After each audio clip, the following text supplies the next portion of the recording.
Good morning, good afternoon, and good evening, wherever you may be. Welcome to the Let's Talk. It's a call-in show on the Skeptic Haven channel. Let's Talk is a safe place for atheists and those questioning or leaving religion, and anyone that wants to ask questions and have respectful discussions. From the US, you can call us at 984-400-5656, and from outside the US, call in from your computer using the URL on the screen. My name's Paul Cammish. I'm a lifelong atheist, and we've got Rob with us. And would you like to introduce yourself, Rob? Yeah, sure. My name is Robert. I'm from Sweden.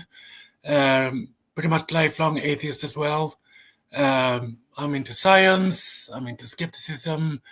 Love having discussions and arguments about logic and reality.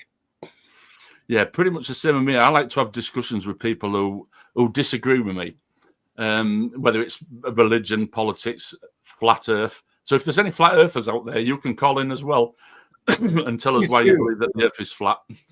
Please do. I have questions. Yes. You won't get very many answers, I don't think. But yeah, you've got a lot of questions for flat earthers. But yeah, that's another thing that I do on my channel. I tend to do a lot of discussions with flat earthers. It's absolutely ridiculous.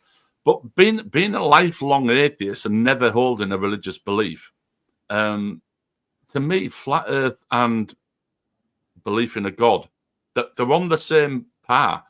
If you see what I mean, I think both of them, to me, in my own mind, I find both concepts equally as ridiculous. They just don't compart with reality to me. I don't know how you feel about that, Rob. Yeah, at least the theistic beliefs. Deistics are a little bit different, but they don't have any evidence for them either. So in the end, it doesn't matter. But yeah, absolutely. When you read, I loved reading all the ancient mythologies as a child: Greek, Egyptian, Chinese, and they all have these creation stories and their cosmologies. They're all fairly similar, and yeah. So I too connect. I can understand how the beliefs come about.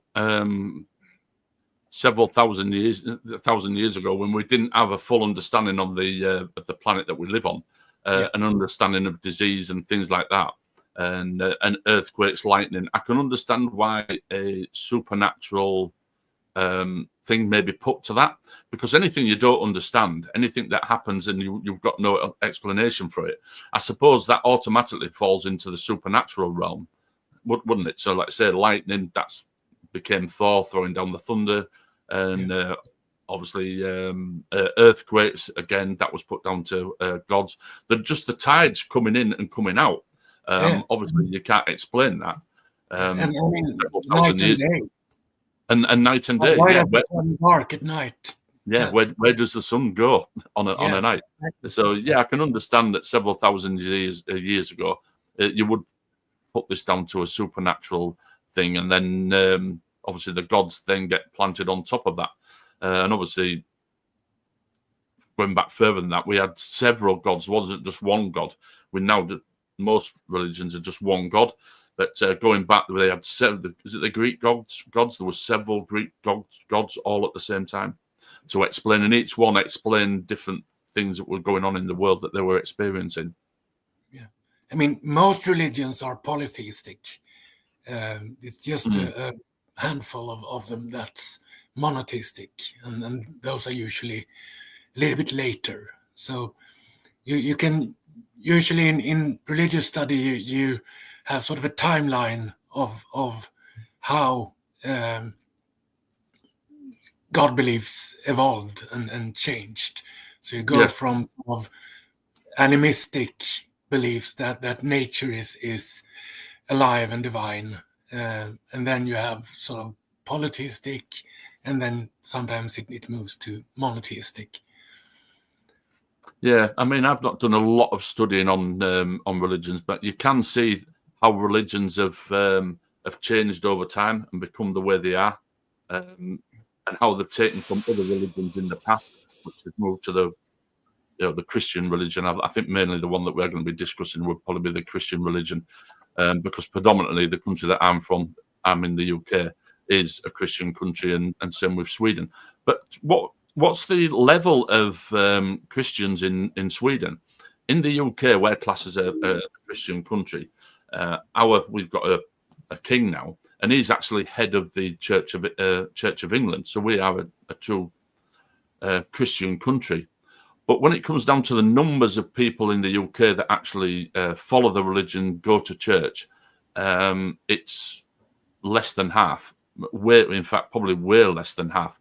The majority of people I meet on a daily basis, they hold no religious beliefs whatsoever. There's very few people that I know that actually that hold a religious belief. My sister actually holds a religious belief. Me and her don't get into discussions on religion. She's not interested in discussing it with me. She doesn't live her life by that. She doesn't. She's not one of these that is quoting religion ever. I've never heard her quote religion. It's just, to her, it's like a private belief, and it doesn't really affect anything outside of her life. And outside of her personal life, she doesn't let it interfere with anything else. And the majority of people in the UK are like that. I've come across very few strong religious people in the UK. So what's it like in Sweden? I would say that we have got more people that are non-religious in the UK than they're actually religious. What's Sweden like? Yeah, I would say the same. We do have we don't have a state church. We have a separation between state and church. We have it's called Svenska kyrkan. It's the Swedish church, basically, and it's in its base is a Protestant church from Gustav Vasa in the 1500s, but and a lot of people are members of this church, but generally Sweden is a very atheistic country, and the whole Swedish church is focused on they're not at all fundamentalistic. So would you describe that as more cultural than actually religious? Because that's what I would say, that the UK is more cultural than it is actually religious. I mean, this is going to sound daft, but like I say, I have never held a God belief ever. My parents weren't particularly religious. My dad would have, if my dad would have called himself agnostic, he would have gone, I just don't know. But he certainly didn't go to church or follow any religious beliefs. But I was christened as a child when I was probably about under a year old. I was christened, and I actually got my two children christened. And me and the wife are exactly the same. We hold no religious beliefs, but it felt more of a cultural thing, and a lot of it was pressure from her grandmother. Her grandmother kept saying, when you're getting Daniel christened, when you're getting him christened. And then when my daughter Samantha came along, she was a bit more pushy with it. And in the end, I said to the wife, should we just get him christened? We'll get them both christened at the same time. We can go to the church. It's half an hour. And then we'll nip to the pub, have a few sandwiches and have a beer. So that's literally what we did. So I got my children christened. And also me and the wife actually got married in a church. So, we both got married in a church. Neither of us holds a religious belief. But it was 1989 when I got married. So you either get married in a church or in a government, basically a government building, like a fairly bland type of building. So we could have got married there and then have the reception afterwards, or we could do it in a church. So we got married in a village church, the church was built in 1150. The church was built. So it's 900 and odd years old. So we got married there. And like I say, it was more cultural. Well, it was totally cultural. We just felt that was the right thing to do.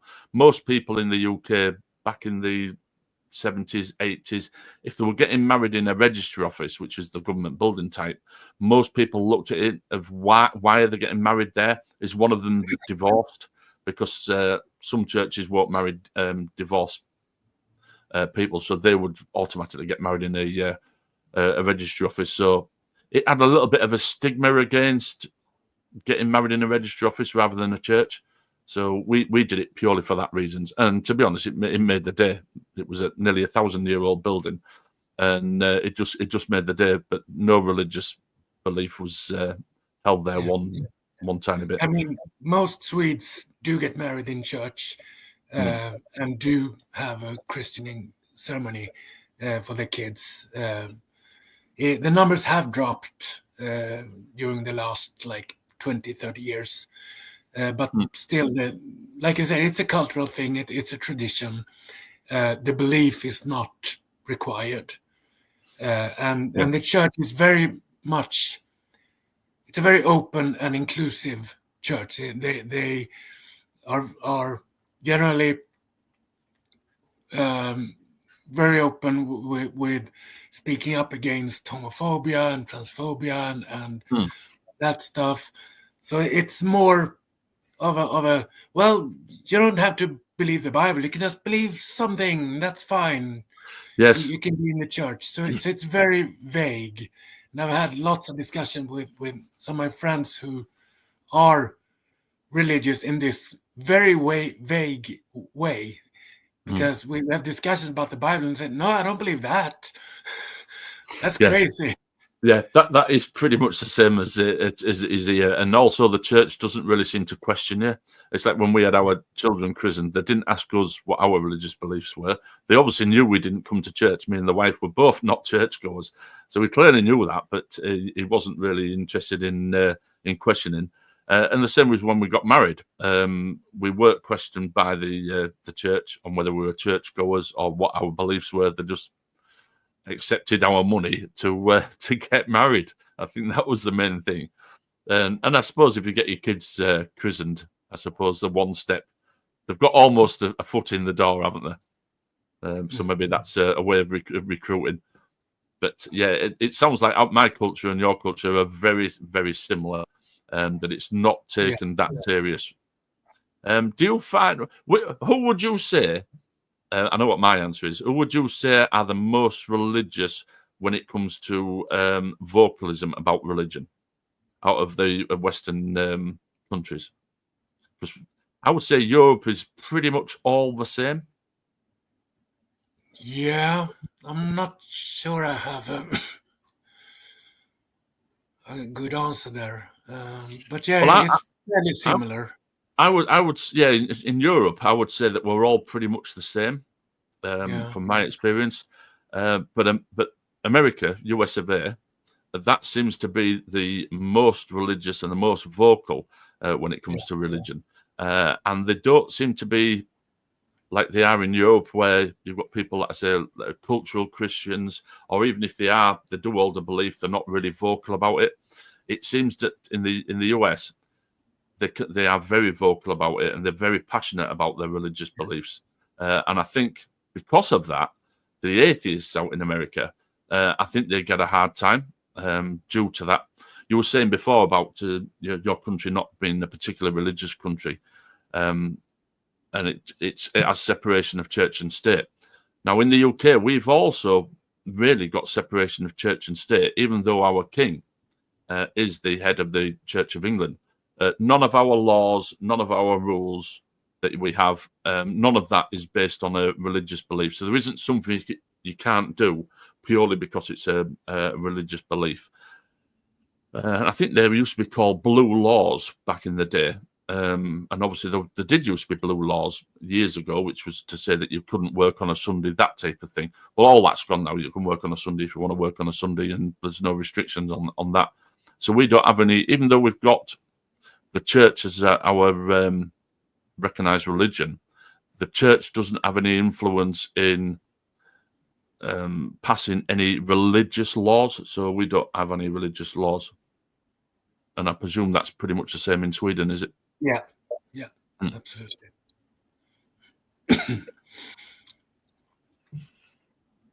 I'm just going to get me beer. Yeah. I'm sorry, I'm having a bit of a cough, so I all right, no problem. So anybody watching, if anybody would like to phone in, I'll just give you that number again, so that if you're in the US, you can phone in on 984-400-5656, and from outside the US, you can use the URL on the screen. And feel free to jump in. We'll let you choose the topic. You can even call in if you're a flat earther. I think both me and Rob would be interested to talk to flat earthers as well as people with religious beliefs, and just tell us what you believe and why, and we can see whether we agree with you or not, or see whether you can convince us towards your belief. Yeah. So have you had any experience with flat earthers then, Rob? Some on Facebook mostly. The problem is that it's difficult to tell who is an actual flat earther and who is just writing it to troll.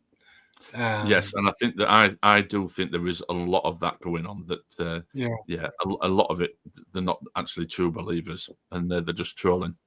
But the ones that do seem to be true, they do seem to use the Bible. So this links back into the religion side of it. They do seem to use the Bible to push their argument, because the certain passages in the Bible, they think that it mentions a dome, doesn't it? The water's above, the water's below, and the dome, the firmament, it separates the two. So they say that's the dome over the flat earth. Yeah. I don't think I've ever heard a atheist flat earther. I've never had a flat earther that's claimed to be an atheist. They always seem to hold a religious belief, and the majority of them are Christians, because they use the Bible as one piece of evidence towards flat earth. Well, I'm not sure. I mean, I'm willing to bet there are people who are flat earthers and atheists. They're just not skeptics. And they're usually conspiracy theorists who just say, no, NASA is just lying, and the governments are just lying, and everyone is just lying, and stuff like that. So it's not always that the religious discussion comes up. But I guess that most flat earthers are religious, I would think. Yeah, definitely. Everyone that I've spoken to has always been religious. Every single one of them. I've never met, because I find it quite interesting actually to find a flat Earth atheist. That would be probably quite an interesting conversation to have. But I've not managed to do it yet. So if you're an atheist out there and you believe that the Earth is flat, you can call in as well. We'd be quite happy to have a discussion with you. Yeah, which that would be quite a lot of fun, I think. Absolutely. So do you have a channel then, Rob? Do you do anything on YouTube? No, I'm a total noob when it comes to this. So I've basically just been watching a lot of YouTube channels, a lot of atheists calling shows, and I think it was in one of the, can't even remember which one now, but in one of the Facebook groups, I was contacted for Global Atheists. Someone just thought that they had seen my discussions in the group and thought I might contribute. So here I am. Right. So you've done a few discussions all about your atheism on like Facebook, that type of thing. Yeah, well, I just I'm usually in a lot of science groups, right. And then there are always people in the science groups denying the science. So then I discuss and debate them and try to figure out their arguments and highlight the lack of arguments and evidence. So it's mostly like that. So yeah, I don't have a sort of structured debate forum or anything. I just you basically you see how the conversation goes and see see how that goes. Yeah, that tends to be pretty much how I go, and just let it roll and just see where it goes from there. So what would you say your best argument for religion or belief in a God would be? Do you have what you would say. Yeah, that's a good argument. Do you have one? Good argument for a god or for religion? For a god. Yeah, I mean, yeah. But first of all, Because for a god. that's two different things. I think I can come up with several arguments for religion because you have the whole community perspective. Yeah, but that would be more the benefits of a religion, wouldn't it? The community side of it. Yeah, sure. I mean, I would presume first of all, before you have a religion, you would have to believe in the God first. Yeah, I suppose. I don't think I've ever seen a really good argument for a god. Because it always, pretty much always comes down to some sort of, we don't know. That's why I was smiling. I don't understand how this could have happened. Yes. So I can see the appeal to insert a god at that point. But that's why I was smiling when you started speaking. I knew exactly what you were going to say, because it does always seem to end up with the God of the gaps argument, which is basically what you've just said. Well, explain this then. How did this happen? And I think with humans, we don't like the answer, I don't know. We like to have an answer, even if it's a wrong answer. A wrong answer seems better than not having an answer. And I think that's what the problem is. And that's what you've got to recognise, is that I don't know sometimes is the answer to it. It's like the origin of the universe. People say to me, oh, well, if you're an atheist, you must believe in the Big Bang then. My answer to that is no, I don't believe in the Big Bang. I understand that the Big Bang is the scientific explanation, or the best scientific explanation for it, but it's not something I believe in. I don't understand it. I've tried to understand what the Big Bang Theory is, and I can't get my head around it. After about 20 minutes, I'm totally lost. So that certainly has got nothing whatsoever to do with why I disbelieve in a God. You can disprove the Big Bang tomorrow, and it would mean absolutely nothing to my God belief. And same with evolution. Evolution always seems to be a good one to come up. That always seems to come up. Well, you're an evolutionist, which I don't even think is actually a word. No. But they call you that. And again, I'm not educated enough to get into an argument on evolution. And again, that has got nothing to do with why I disbelieve in a God. The reason I disbelieve in a God is every argument I've had for that God existing, I don't find convincing. And that's my position on it. I've just never heard of convincing argument for the existence of a God. Some people get into the philosophy side of the argument, and I'm not a philosopher. So to me, philosophy is it's chess with words. If you've got somebody who's really good and understands philosophy, they can probably run rings around most people on any subject, be it right or wrong, because of the way they construct their arguments. And when you try and answer with your argument, they say, no, that's invalid because of A, B, and C. It fails this criteria of a constructive argument or something along them lines.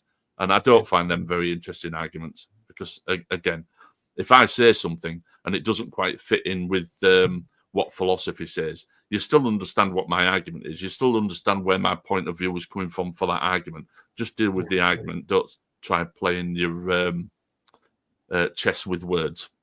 Yeah. I mean, I absolutely agree that philosophy can be more like mental masturbation and with words. But I also think there are lots of really good and useful things about philosophy, like logic and like structuring arguments and pinpointing where our thinking is flawed. Yes. Because I find them very interesting. That's where, I mean, so that part I really like. But I mean, if you just go, well, you can always posit that there's one big first cause or something. I mean, you can always do a lot of philosophing without connecting it to reality. But a lot of parts of philosophy is also very useful, like logic. I mean, the philosophy of science, the scientific method. You can include that as a branch of philosophy as well. Hmm. And again, I'd just like to remind everybody, this is a call-in show. So if anybody would like to call in from the US, 984-400-5656. And from outside the US, just on your computer, using the URL on the screen. And give us a call in on any subject, religious-based, supernatural-based, any subject like that. Give us a call and we'll have a conversation and let us know what your beliefs are. Yeah. So, question: do you think that religion debates are worth having with Christians? I have Father James, God, wanting to debate me, and don't know if I would change anybody's mind. Yeah, I think having debates is a good thing when it comes to religion, but I probably agree with you. You're probably not going to change anybody's mind. Normally, when I'm having a discussion with somebody, either a flat earther or a theist, I don't expect to change their mind whatsoever. But what it can do is other people that are listening to you having this conversation, it can change their minds. And also, it gives you a better understanding probably of what their position is, and it'll give them a better understanding of what your position is. And you may walk away with it, having a better understanding of what they believe, even though it hasn't changed your mind, but you might understand their position more. And the same with them as well. I think most people, if they have debates, when the debate's over with, that isn't the end of what's going on in your mind. You will spend some time thinking about what they were saying. They'll spend some time thinking about what you were saying. And you might be just one part of that puzzle that eventually might get them to change your mind. So, yeah, I do think it is important to have debates with people when it comes to religion, so long as they're wanting to have a debate with you. What I wouldn't do is come across somebody who is religious but doesn't want to engage in a conversation with me on religion, just like my sister is. She's religious. She doesn't want to engage in a conversation, so I don't do it out of respect for them. So, yeah, you've got to be respectful when it comes to this. You don't just dive in all guns blazing just because you've found somebody that's religious. Yeah, be respectful. But if they're willing to engage in the conversation, by all means, I would say that, have that conversation. Yeah, we don't go door to door and say, "Hi, have you heard the good news about Darwin lately?" So it's, I mean, it must be a mutual interest in having the debate. I absolutely agree that we usually don't change the mind of the person you're debating, but you may change the minds of the people listening. And I also do believe that people that come out of religion, it is due to the fact of listening to programs like this, listening to different arguments, and it's all that little piece in the jigsaw puzzle that eventually gives them the bigger picture to actually move away from religion. Yeah, and also having the discussions with people about being an atheist, because atheists have a bad name.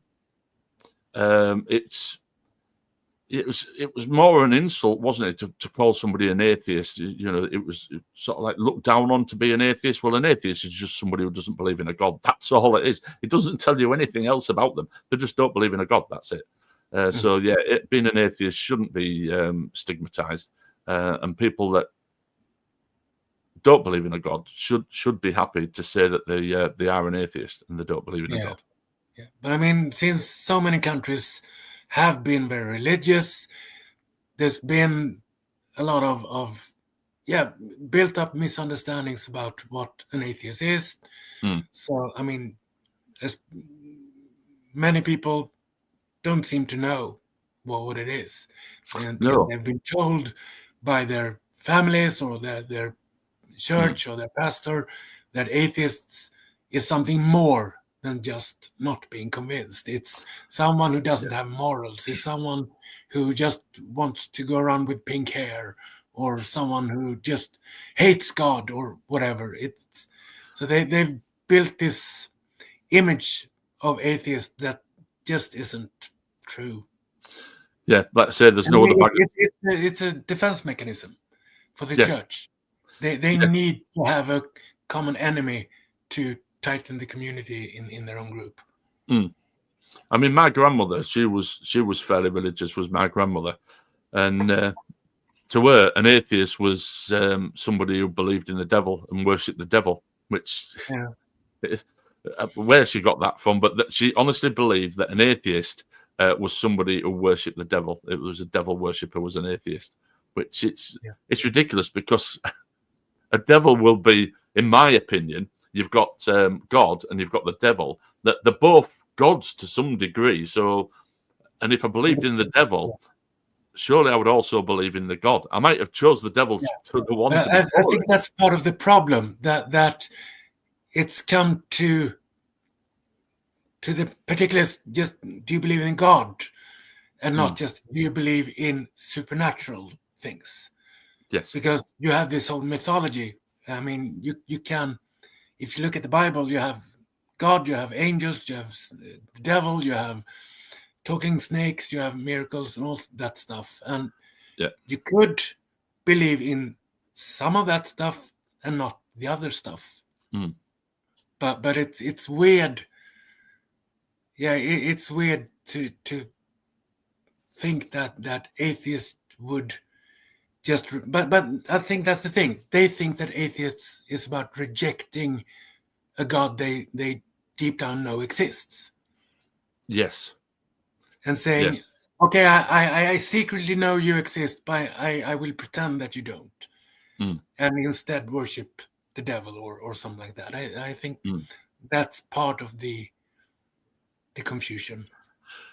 Yeah, and what possible good could you gain from that, really? If you really believe that a God exists, but you choose to be a devil worshipper, what possible good could come out of that? Yeah, I mean, the people do say that they've done a deal with the devil. That's why they're doing so well in life. But I would trade the best life here for eternity in heaven. You know, if you had the choice of having 70, 80 years of a really good life down on earth or eternity in heaven, you're going to choose the latter, aren't you? You're going to choose the eternity in heaven. So I don't think anybody would logically decide, right, we've got God over here who's doing nothing for me at the moment, and we've got the devil over here who says he's going to give me everything while we're on earth.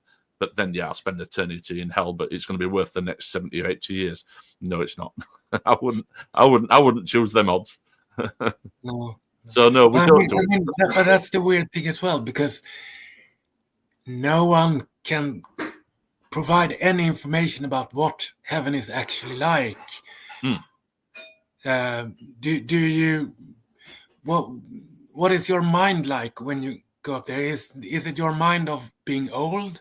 Are you back again in your sort of prime? Do you have any memories of your past life? Can you feel sorrow? Can you feel sadness? Can you miss things? Can you miss your dog, for instance, if that dog isn't with you in heaven? So it's and how can heaven be so wonderful if there's people, members of your family, close friends that have gone the other way? How can you be that happy in heaven, knowing that a close member of your family or close friends, people that you know, are all down in heaven, in hell, suffering eternal torture, but you're up here having a good time? I don't care how good it is up there. You're going to have empathy for the people down there, surely. I'd like to think I would. And if I didn't have that empathy, then I wouldn't actually be the same person as I am now. Yeah.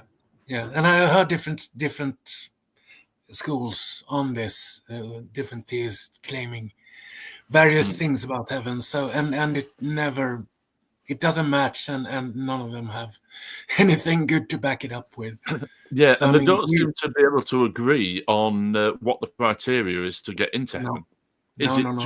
Is it just believing that Jesus is your Lord and Savior, and that's it? You can do what you want in life. You can be as horrible as you want, just so long as you believe that.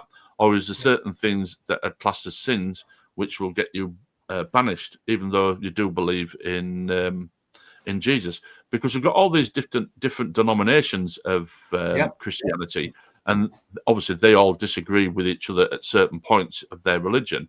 And one religion, Christian religion will say that another Christian religion is false, and that they're going to heaven because they've been taught going to hell because they have been taught the wrong Christian religion.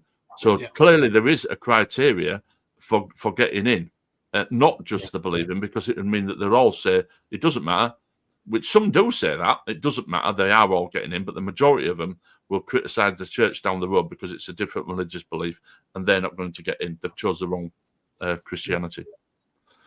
So depending on who you're speaking to, depends on what the rules are for going in. And at the moment, I can't work out which is actually the rules to get in. I'm going to fail on every one of them, but... I mean, there's over 40,000 denominations of Christianity. So it's a lot, isn't it? Yeah, it really is. I mean, that should tell you something. Absolutely, it should tell you something. And a lot of Christians will say to you that Christianity is the biggest religion in the world. Well, no, it's not, because most Protestants will say that Catholics are not Christians. They'll say they're not true Christians. In fact, some Catholics don't even class themselves as Christians. So you take the Catholic Church out of it, you're now probably about the third religion in the world, because you're certainly at the top. Yep. Mm. And I mean, again, looking at why is it the one of the biggest religions? Well, you have the Crusades, you have the colonialism. I mean, there are reasons for it other than, we're right. Yeah, they had the bigger stick, basically. 2,000 years ago, when the Romans basically took the Christian religion, they were one of the biggest empire builders in the world back then, and basically they just beat it out of you. They had the bigger stick. You either conform to this, or we've got this big club to show you how it works.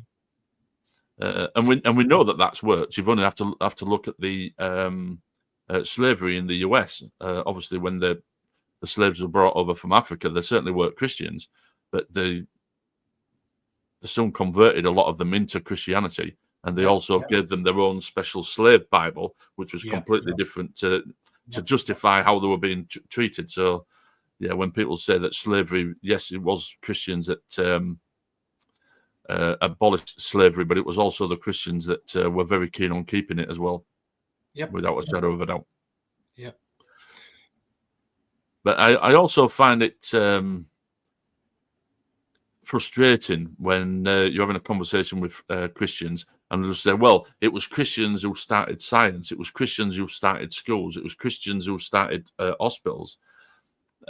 Yes, it was, because back in them days, 99% of people in Europe were Christians. So it's not a case it's not the case that Christianity did it. It was the case of the people did it who happened to be Christians. That's how I look at it. If you've got 99% population that of Christians, everything that they did, you can't say is down to Christianity, because it isn't. It's down to the culture and the people that are within that culture. Yeah, absolutely. So, that's the thing that people you've most likely heard it. They're saying that damn it, I lost it. It takes it takes religion to make a good person do bad things. I'm butchering it completely, but yes, I have heard that before. I can't remember the full thing, but it takes religion for people to do bad things, which it certainly does. You can use religion to justify just about any bad thing you want to do. But I've just looked, and we're 40 minutes in, so I just want to mention the patrons of the channel. And I do apologise before I start that I'm probably going to butcher most of the names, but I'll give it my best shot. The first one on the list is just happens to be Paul Cammish. And then we've got Kieran Butcher, HellsBells, Logan Fisher, and then Amanda McLeod, I think that says, Jaime West, Sydney Davis Jr., Eric Ozis. Sorry about that. I'm probably butchering it, but I know I am. Tara S., Tara S. Rion, D. Murphy, Don D. Shannon Gray, Mitchell Wiseman. I should have put my glasses on. I can hardly read this. I put my glasses on. Where did I get to? Bassthrasher, yeah. Bryce, Ronee, Jena, Miyu, Deborah, Grace, Sunny Shell, Phil, Calderone. Members also include Cynthia, McDonald, and Kenny, Laughlin, and Logan Fisher. And I do apologise. I have probably butchered 80% of those names, but I gave it my best shot. So that's to thank our patrons. And if anybody wishes to be a patron, I'm sure that the link will be in the description below. And you can probably be a patron for probably as little as $1 a month, and it helps produce programs like this. So if you can, please consider being a patron. And also, if you're watching, don't forget to like and subscribe to the channel. That's me little admin bit done. Like I say, probably totally butchered half them names. I do apologise. So it looks like we don't have any callers in at the moment. Any comments? The producer can have a look if there's any comments, any questions for either me or Rob to keep the conversation rolling. That'd be appreciated, and we'll try and answer questions from the. I saw some questions in chat. I'm on the. Oh, here we got what we got here. Yeah. Get my glasses again. Carrie Ann Chrysler, are the ideas in your head of what God is a reasonable one? If it were, what would those gods look like potentially?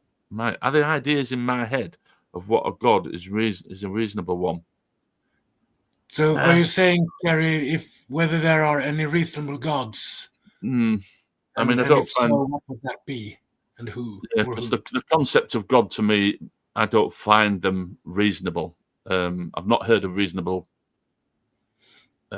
description of a god so far. I don't think that any of the gods that I've had told to me are reasonable at all. All forms of worship are corruption because worship have become an all-inclusive term. All forms of worship are a corruption because worship has become an all-inclusive term. What's wrong with something being all-inclusive? Yeah, I'm not. No, I'm not quite getting what you're asking. Sure about that statement. No. So write another one out and see if we can understand it a bit better, because I couldn't quite understand what the question was there. And I'm always hesitant to say all is X or everything is X. There are usually some there are always going to be some exceptions to everything. I absolutely agree that definitely most worship is corrupted in some form or another. But it depends on how you define worship as well. Yes. So. Yeah, and I don't think I worship anything. I don't think I'm at the level of what I would have a perception of what worship is. So I don't think I worship anything. I mean, and that's also a usual thing for theists to say, well, you worship science. No, we don't. No. We like science. We use science. We accept science because it is demonstrated to be true. Yeah. And I have a respect of what people have. And I have a respect for people of science that are doing science to benefit humanity. That's what I have. But it certainly isn't a worship of science. But it's all. I think it's. My suspicion is that sometimes the Christian knows that I don't have a leg to stand on, so I want to drag the atheists down to the same bad level. Yeah, which is why you get the comment that atheism is a form of religion, which it isn't.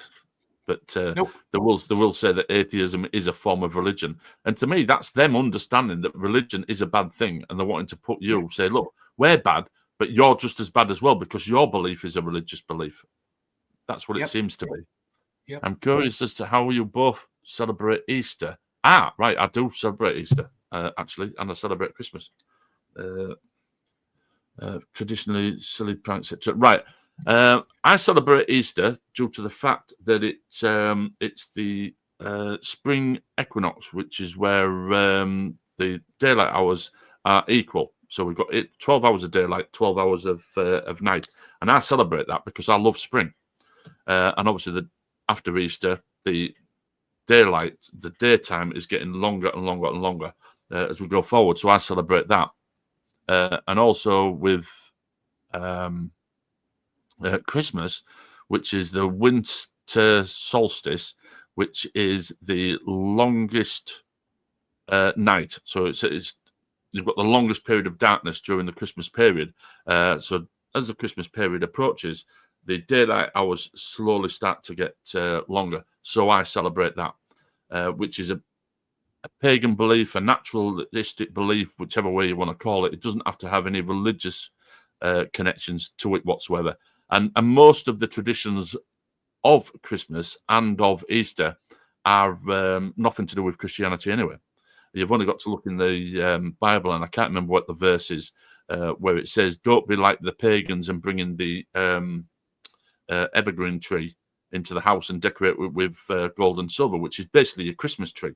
It tells you blatantly not to do that. So, yeah, a lot of the traditions of Christianity when it comes to Christmas and Easter are taken from other beliefs as well. So I don't have a problem celebrating Christmas. I quite enjoy Christmas. It's an excuse to have a few drinks. It's a good time to take time off work and spend time, just take time out for a few days to spend time with loved ones, family, and things like that. And the same with Easter. So no, I don't have a problem celebrating it in the slightest. And I don't have a problem saying Happy Christmas. I'm not one of these people who go Happy Holidays, or I will say Happy Christmas and I will say Happy Easter. I don't have a problem with that.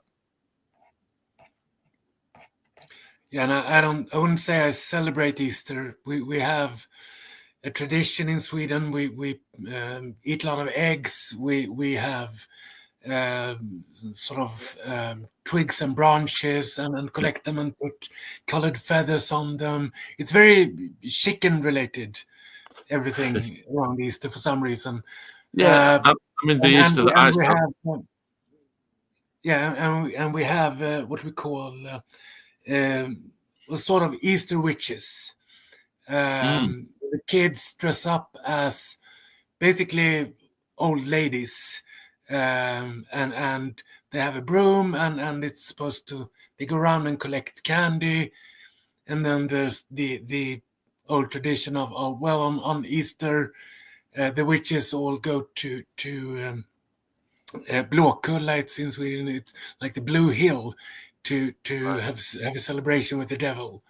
So it's sort of a mix and match of various traditions, sort of, but it's very secular in Sweden. I have some religious friends who always on I guess it's Sunday, Easter Sunday or Easter Monday, write on Facebook, "Oh, he's risen," and talk about the resurrection, and I just yeah, and it's pretty much similar to that in the UK. It's all to do with the Easter eggs and playing games with the kids with the hiding the eggs and that type of thing. Yeah, I suppose. I take part in that as an adult. There isn't really an adult themed side of Easter. It's more governed around the kids. Again, Christmas is also governed around the kids, but there's the adult side of Christmas, the time off work, and they're giving the presents, and like I say, they're spending time with family. Easter is more about the kids and less about the adults, whereas Christmas is sort of both, really. Yeah. But again, you can enjoy both of them without having the religious aspect to it. No problem whatsoever. Yeah, absolutely. And I don't intend to pack it in, no matter how much a Christian might tell me. Well, I'm secretly Christian, then well, Fine, if that's what you believe, I am. But I'm gonna still enjoy Christmas. I'm still gonna enjoy Easter. Yep. Just as much as anybody else. Is there any other topics you want to discuss?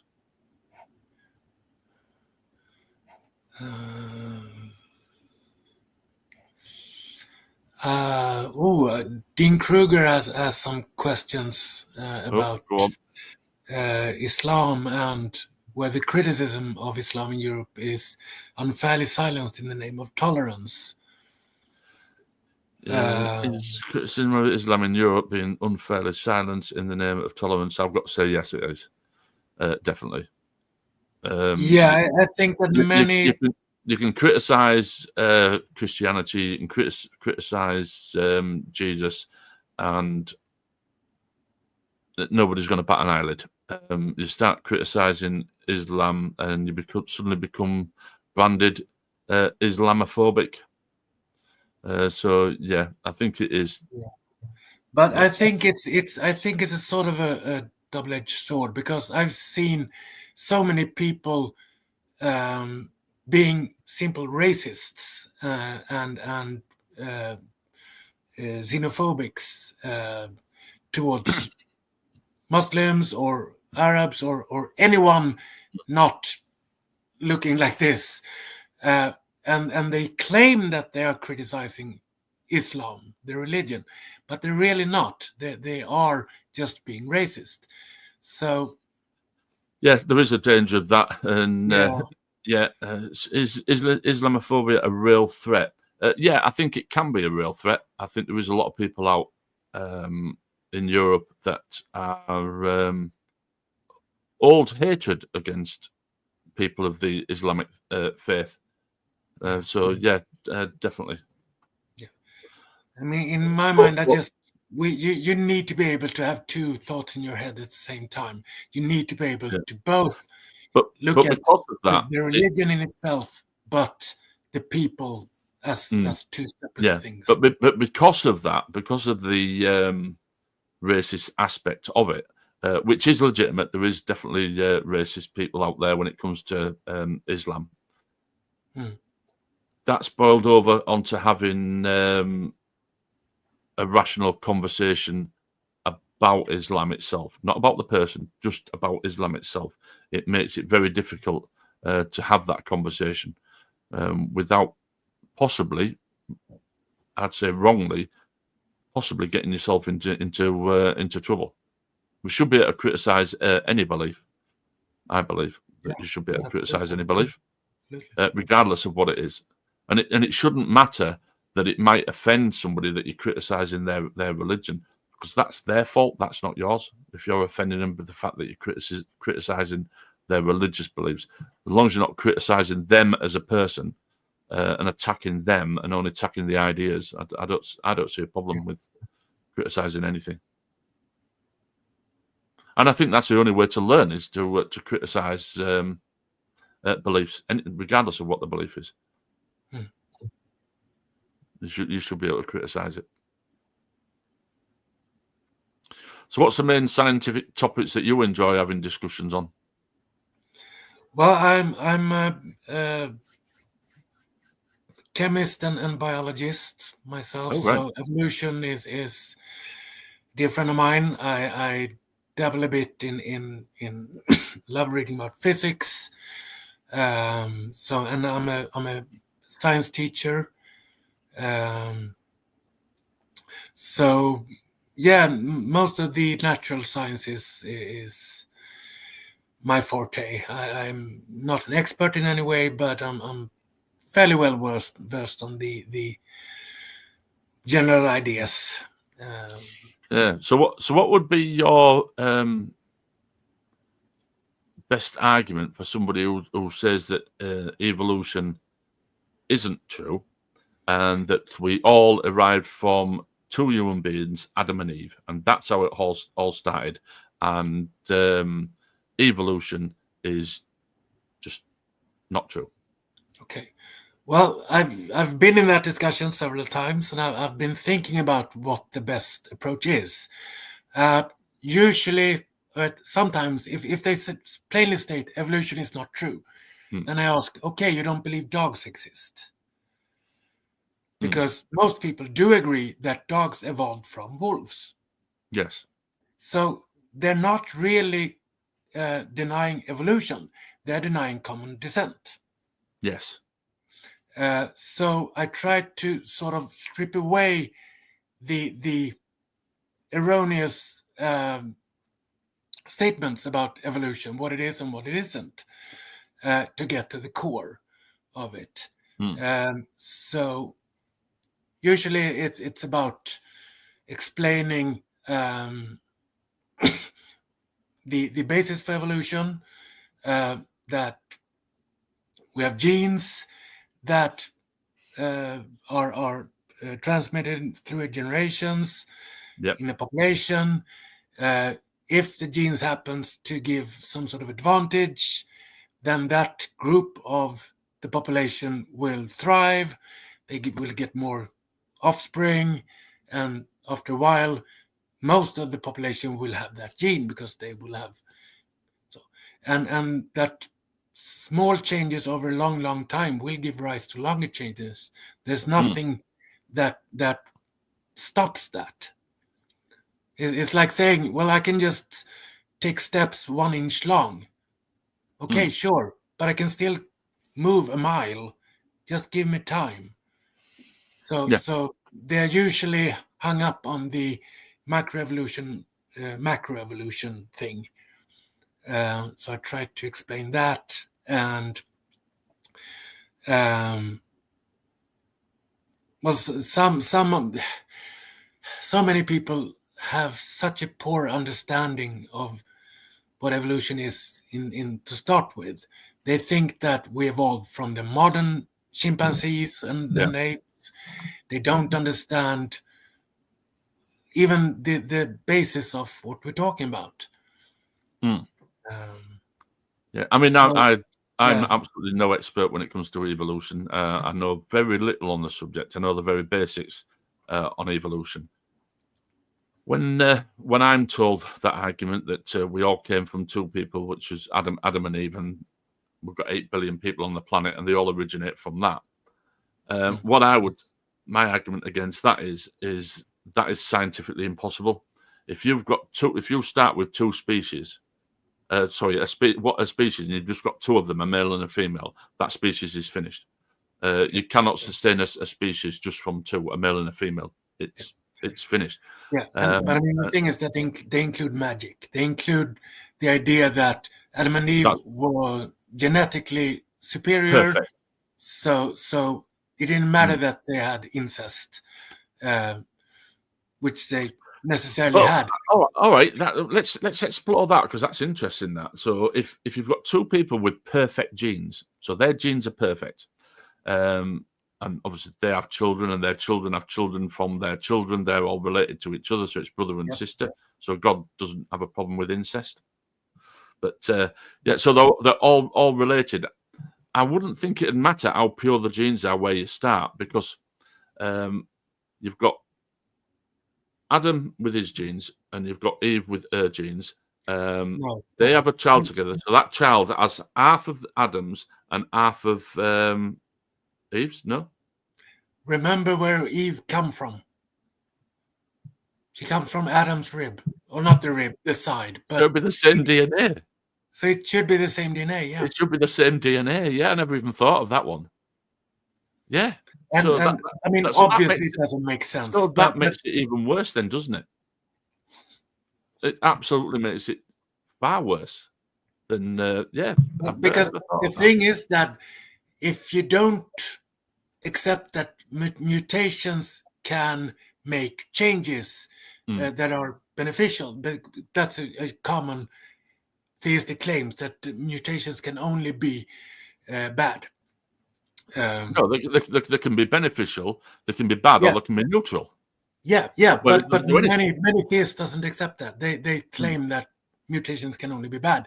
But the thing is that if Eve comes from Adam's side, they both have the same DNA, they produce offspring, which then also should have the exact same DNA, because no matter you can't get the combination will happen. You will still have the exact same DNA. So you should have identical clones all the way. All the way down, yeah. No. Yeah, because you've got nothing new coming in, have you? No. You've got nothing. So, not unless there can be mutations that are beneficial. Mm. Yeah. Yeah, and I mean, then you have, I mean, that's just one of the problems. I mean, you have the time scale. If you go by Bishop Ussher, dating the creation and Adam and Eve like 4004 BC, I think it is. Oh, this would be like the young Earth creationist argument. But you've still got people who do believe in Adam and Eve, but they're also happy with an old Earth. How does that work? It doesn't. But yeah, and you have the problem of I think it's let's see, is Cain or Seth, one of the sons of Adam and Eve, who goes to the land of Nod and finds a wife. Yeah. Well, I suppose you. Yeah. So I suppose you could argue that the Bible isn't accurate when it was said that it created Adam and Eve. They might have been the first two humans, but I suppose he could have then created some more humans over here, and that never got written into the book. There are lots of theists to claim that. Yes, right. So yeah, I suppose that would work then, wouldn't it? I suppose that would work. Well, the problem is you get Adam and Eve to start the story. So you get Adam and Eve to start the story, and then he creates a village over here, and he might have several hundred people in that village. But we'll just concentrate on these two, and then, like I say, when Seth or whoever it was, or Cain, whichever one it was that went off to find a wife. So that story there has actually been missed out of the Bible, possibly. Yeah, I mean, that's I'm just trying to think on what a Christian would say to. You can't get a full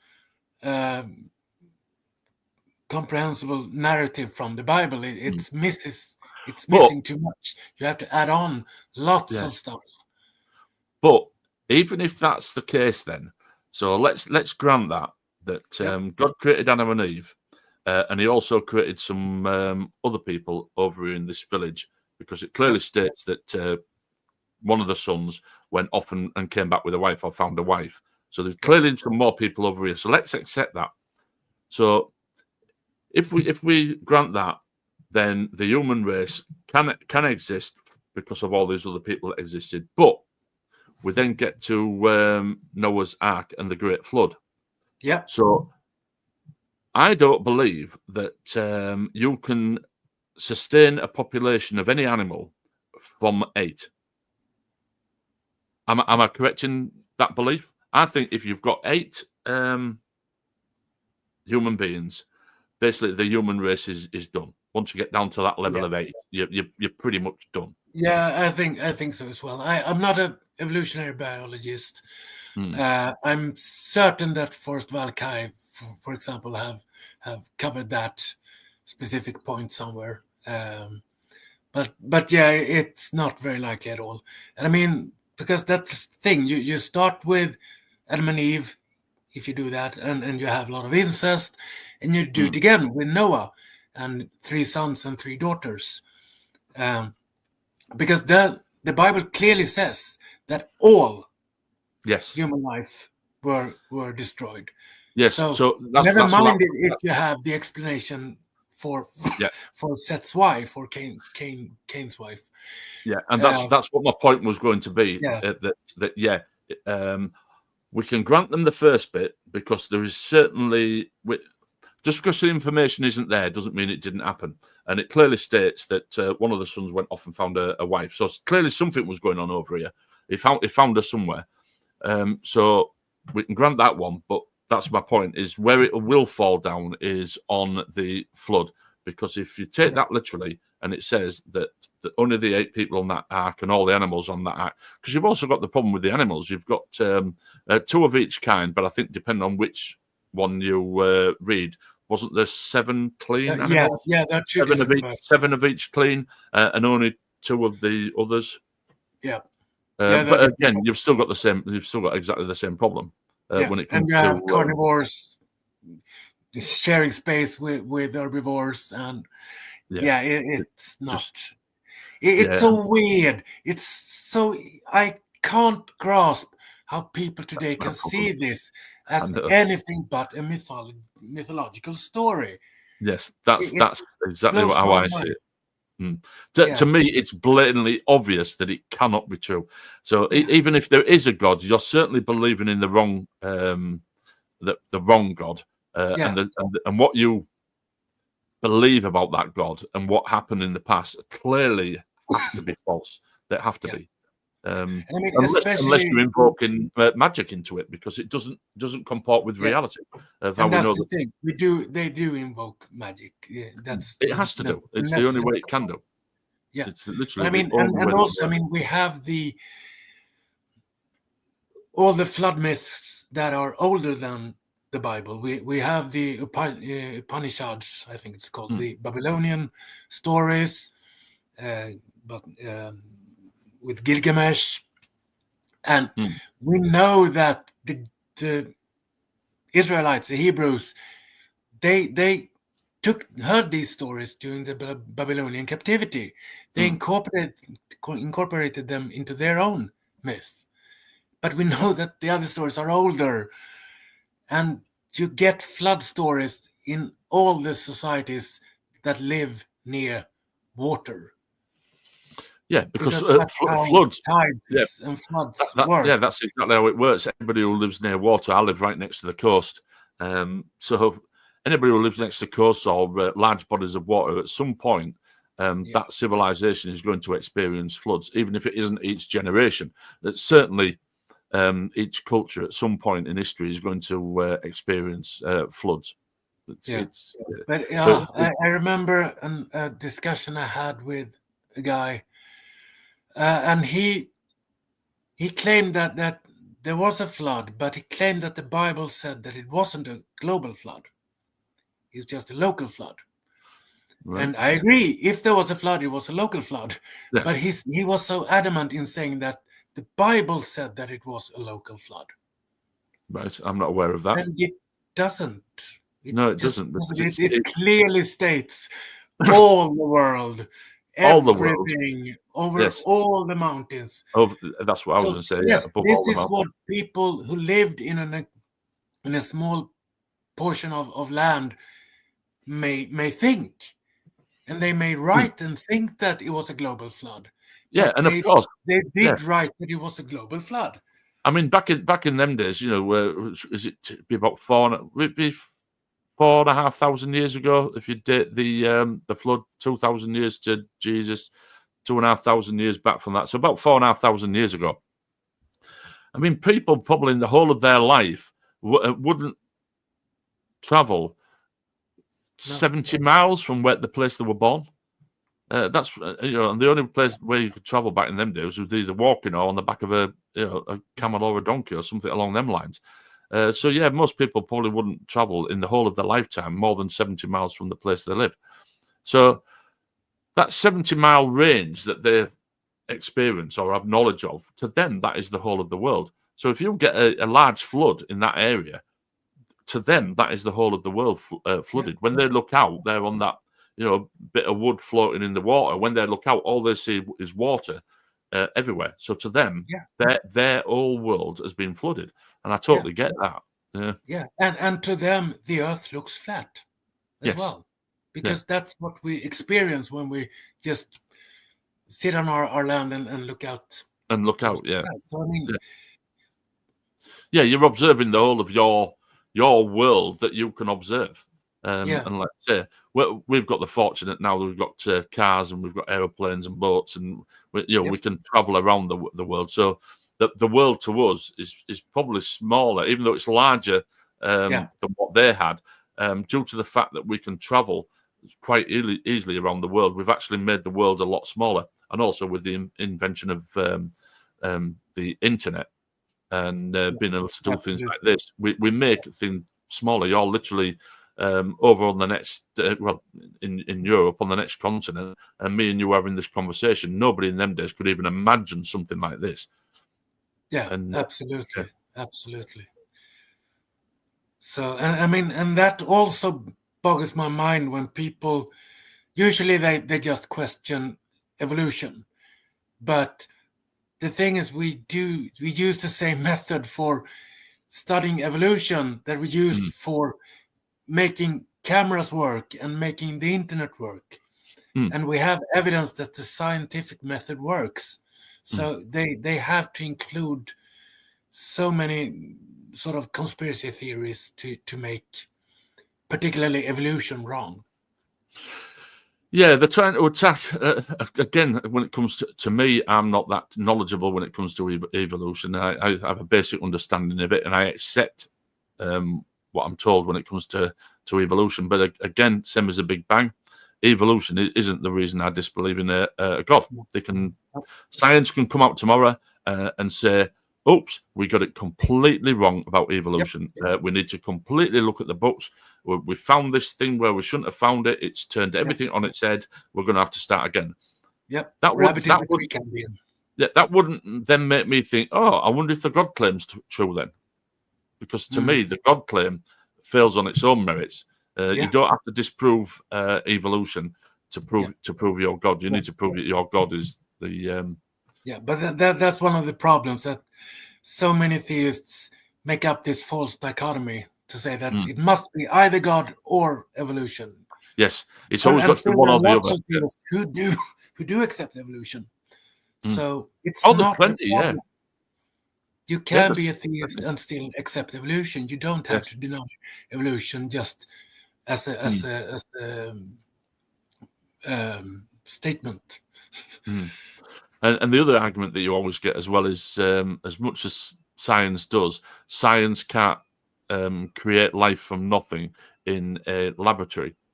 But for life to start to exist, my understanding on it, for life to actually start to exist, we probably could do it. We probably could set up a petri dish and put the right chemicals and whatever you need to start life. We'll just have to come back in a billion years' time and see whether it's worked, because you can't speed the process up. So it took that long for life to actually get going naturally anyway. So to replicate that, you're not going to do that in a fortnight. It's still going to take the same length of time for the life to develop. Absolutely. And I mean, we have done the Urey Miller experiments. Is that like the basic building blocks of life, isn't it? Yes. So we have to do, and that's also one of the dishonest things about some theists that make this claim, life from nothing. But it's not from nothing. No. There never was a nothing. No, probably never was nothing. There's always been energy, for instance. If we can go all the way back to the Big Bang, there was never nothing. And I mean, we have found all the 4 macromolecules, proteins, lipids, ribonucleotides, and carbohydrates on meteors. We've found them flying around in space. We have seen that they all what's the word? They can replicate and configure themselves. So I mean, it's so the building So the building blocks of life then are all over the universe. The very basic building blocks of life. It's just a case of them building blocks need to be put into the right environment for it to basically, like we say, the Goldilocks zone. But the very basic building blocks of life are quite abundant outside of our universe and within our universe. Would that be correct? I'm not sure I would say abundant, because the space is very big, but we have found it. I would say that much. And the thing is well, also I that, would say then, if we found it, I would say that would actually be quite abundant, because I would assuming that when we're finding these, what we're finding on the meteorites in our location would also be very similar, if not the same, on other meteorites in other locations. Yeah, So, probably. Yeah, absolutely. I would say it's abundant. Yeah. Yeah, and the thing is also that we know that the Earth is about, let's see, it's 4.5 billion years. Yeah. And life got started in this time scale very, very soon after the conditions got right. When the Earth had cooled down, life got started very quickly. So it seems that this isn't at all necessarily such an impossible thing. No. It's chemistry, it's physics, it's just molecules doing what they do. Yeah, and it's just getting the process right, or the conditions right for that life to start to develop. And I don't think it's beyond the realms of possibility that there has probably been plenty of planets elsewhere out there in the universe and the solar system that life may have started but never succeeded. The life started its basic building blocks and was going to get going, but something went wrong, the conditions changed, and life was extinct. Or the life could possibly have not been able to advance any further than what it is, the very basic forms. The conditions are good for the basic forms, but not good for that basic life to develop any further than what it's already at. So, yeah. Anyway, I'd just like to remind everybody in the chat that you can call in from the US on 984-400-5656. So anybody in the chat that would like to call in from the US, call in on that number. And also anybody from outside of the US, if you want to take part in the conversation, use the URL on the screen and call in. And because we've been going an hour and 17 minutes now, so we're probably only going to be able to give it about another 10 minutes or so. And if we hadn't had any calls in by the time we hit the hour and a half, we're probably going to have to knock it on the head. And hopefully we can get this going more often and build up where we're getting callers in. It's fairly new, is this, where we're wanting callers to call in. So hopefully we can encourage that later on if we're not going to get them today. And I can just say that Bree is absolutely right in the chat that seafaring cultures, they have pretty much always known that the Earth was round, because you see that when you're out at sea. You see the sails going down under the horizon. Yeah, we've known for at least 2,500 years-ish that the Earth is a globe. We've known that for it's not a new thing. It's not something we only learned 500 years ago. But sadly, there are a lot of people who still think that Columbus proved that the Earth was round. No. Yes, and I do believe that I heard that when I was a child at school as well. I think it was something that was generally believed that it's. We've only believed it for say 500-600 years. It's it boggles the mind. But we've definitely known way more than that. I think the oldest globe isn't it about 500 years old? The oldest globe we've got, or the prediction of a globe, I believe, is about 500 years old. I think it's 1400s, something like that. Yes. Yeah.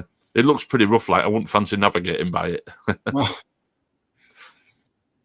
Nope. But, I'll just have a look on the comments. But going back to the flat Earth thing, I mean, the whole thing, we use satellites to have our phones do our GPS for us.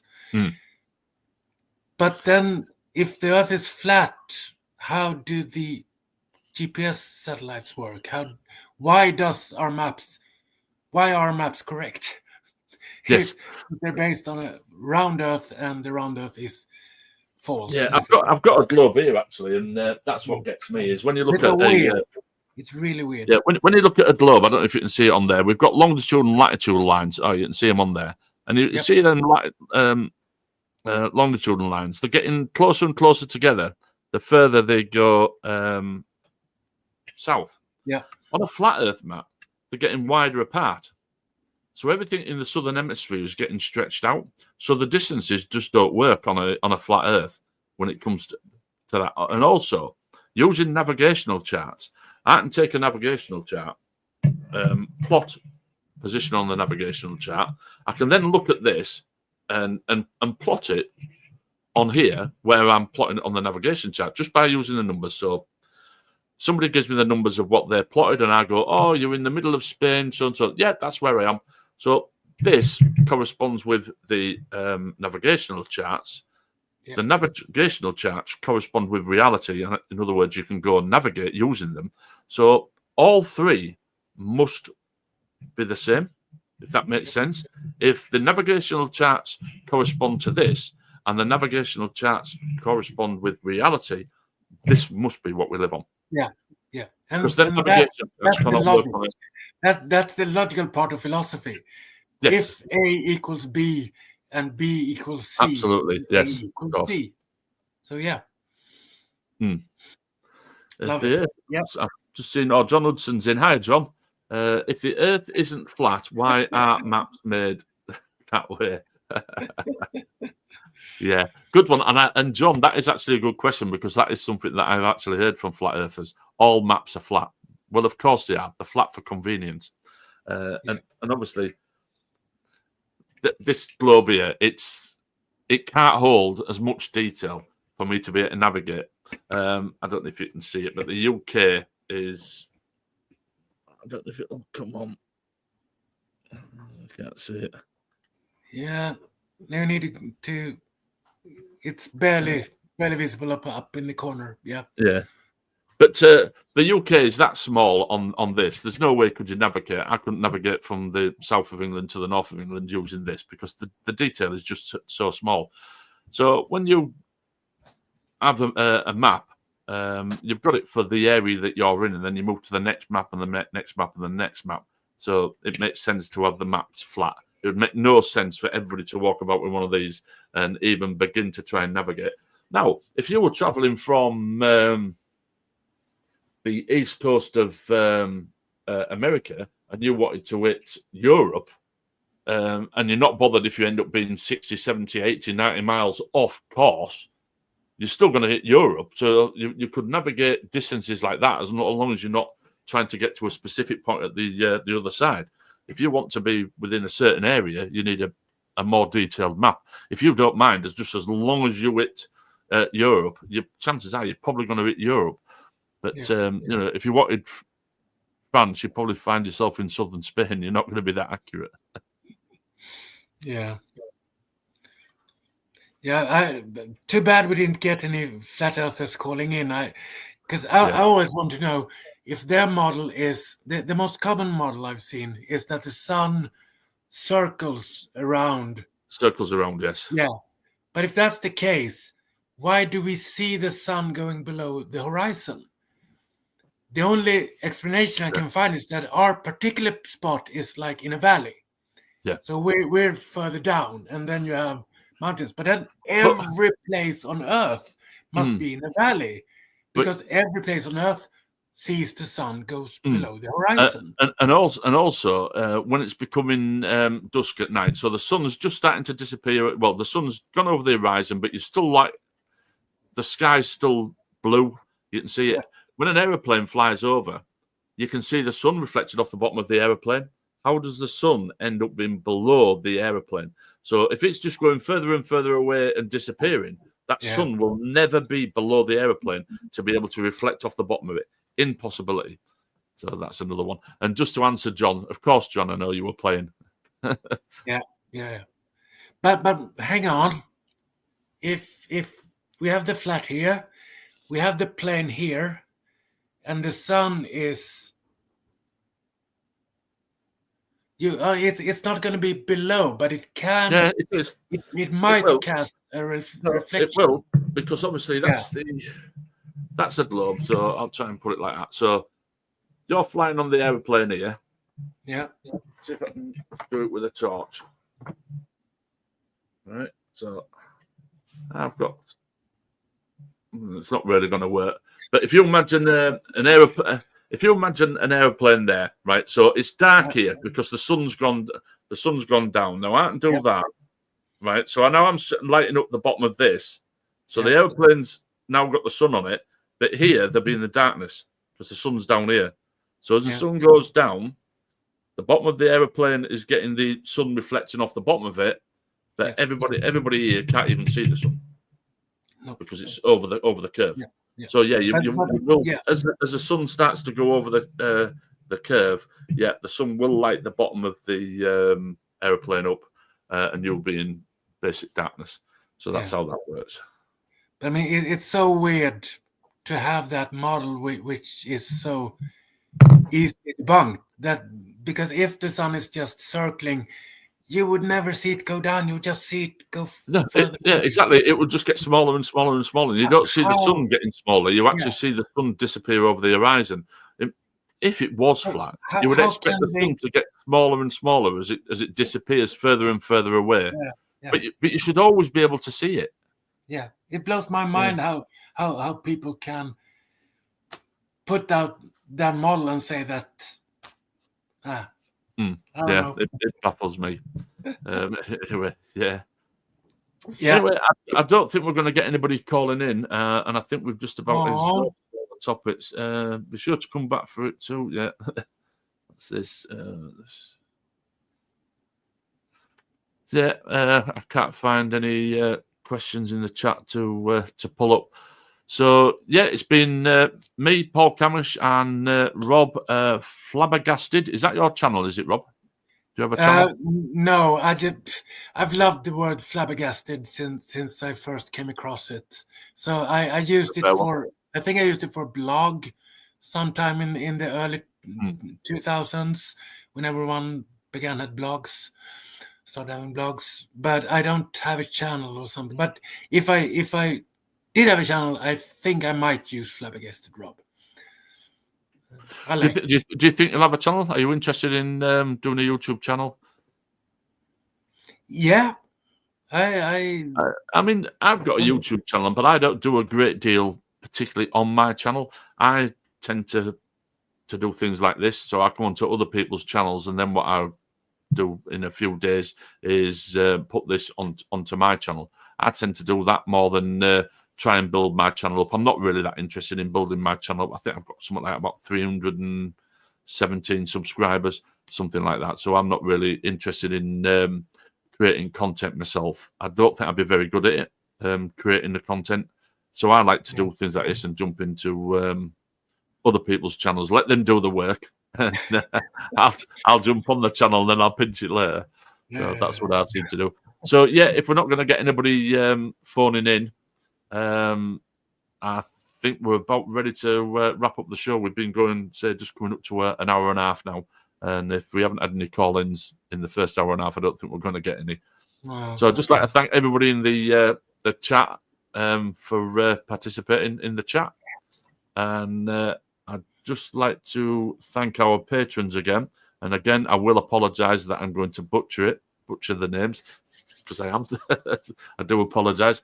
So we've got Paul Cammish, Karen Butcher, HellsBells, Logan Fisher, Amanda McLeod, Jamie West, Sydney Davis Jr., Eric Ozols. I can't say that at all. That caught me last time, didn't it? Ozols, Ozols, Ozols.